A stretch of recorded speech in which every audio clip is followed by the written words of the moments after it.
a bit of context, I'm bi. By myself. So you can play for both teams and lose. And what I'm trying to do a bit lately is become a bit more butch and trying to enhance my gayness. Because recently I realized that I have not seen a dick in 5 years. So I'm just investing in the part of my sexuality that is actually giving me returns.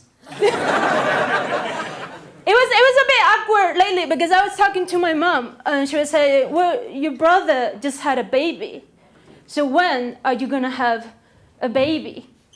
And that's why I'm here tonight. Will anyone like to impregnate me? For my mom? Anyone want to give me their seat? Oh, okay. No, at this point, I'm pretty sure that I'm not going to end up with anyone normal. I would probably have to settle for one of those people that have a really long pinky fingernail. And like you don't know why they need a really long pinky fingernail, but you have your suspicions. And that's not fair because I'm a very nice, polite girl. I always say grace before eating pussy. It's my fault. It's my fault that I'm single. I flirt with people with the grace of someone chasing after a ping pong ball. I say words like engorge in a sexual context. But I'm drawing the line and ready for a relationship. I want to find someone and give them BONACHERA syndrome or IBS. And I do have a plan. I have a plan, and I'm going to tell you about it. So this is my plan. Okay, I'm going to go down to like a very creepy antique shop. Okay? Very creepy, the creepiest one. And I'm going to find me the creepiest ventriloquist doll I could find. I'm going to buy it. I'm going to call it ventriloquo. I'm going to bring it to my apartment. And then, like, I will notice weird things happening around the apartment, okay? Like ventriloquo is never in the same place. And like things are disappearing, things are moving around.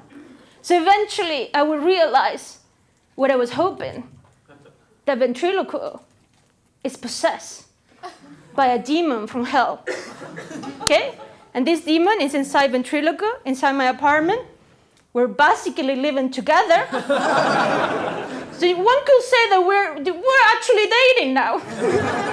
That's my future husband there. And every once in a while I will find ventriloquo just crawling through the floor trying to get to the phone to call the Vatican to get exorcised. But I always will be there with the phone cable being like,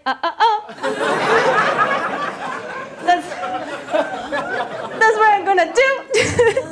No, I mean, this is weird to say in these times, but I've been thriving, you know? I've been thriving. I got my own place because the room where I was living in was starting to look like the basement where the Romanovs were murdered. So that's been a good change. And I finally got a day job that I actually enjoy. Yeah. Thank you. I work in quantum technologies, and every time that I tell people that, I always get the same reaction, which is that, what are quantum technologies? And I always explain it to them, and I can see in their faces that they immediately regret asking me. I think that this is like the next type of technologies that there are going to be lots of conspiracy theories about. Like when laser technology came out, people were really worried that like people were going to make like a death ray, you know, as a weapon. But in reality, we have only used laser technology to remove my armpit hair. It's a very noble purpose. And yeah, if it wasn't for technologies, like every time we need to talk to someone, we will still have to use pigeons, you know? Like back in the day, people were using pigeons to communicate with each other. Can you imagine every time that you need to talk to someone, you have to pick up a pigeon, putting it to your ear, talking to the pigeon, and that pigeon is not gonna like it. That pigeon is gonna fight back. That pigeon is gonna peck your ear. Other stuff. As I've been doing, one thing that I've been doing as well is I've been losing a bit of weight. Yeah, thank you. And as of recently, I'm proud to announce that I'm no longer morbidly obese. Yeah. Now I'm just obese.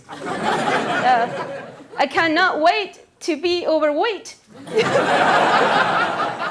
You know, this might be a niche reference, but you know in The Lord of the Rings, when you put on the ring, it shows you your deepest desire. You know? I think that if I put on that ring, they will show me a guy making churros. It's weird because now every time that I feel a bit down, I go for a run. You know, just to show my brain how much worse my body is. I was talking to a friend recently, and I was telling her that I was like really struggling to lose weight, and I was telling her that I hate my body, and she said, "Don't ever say that. Don't ever say that you hate your body.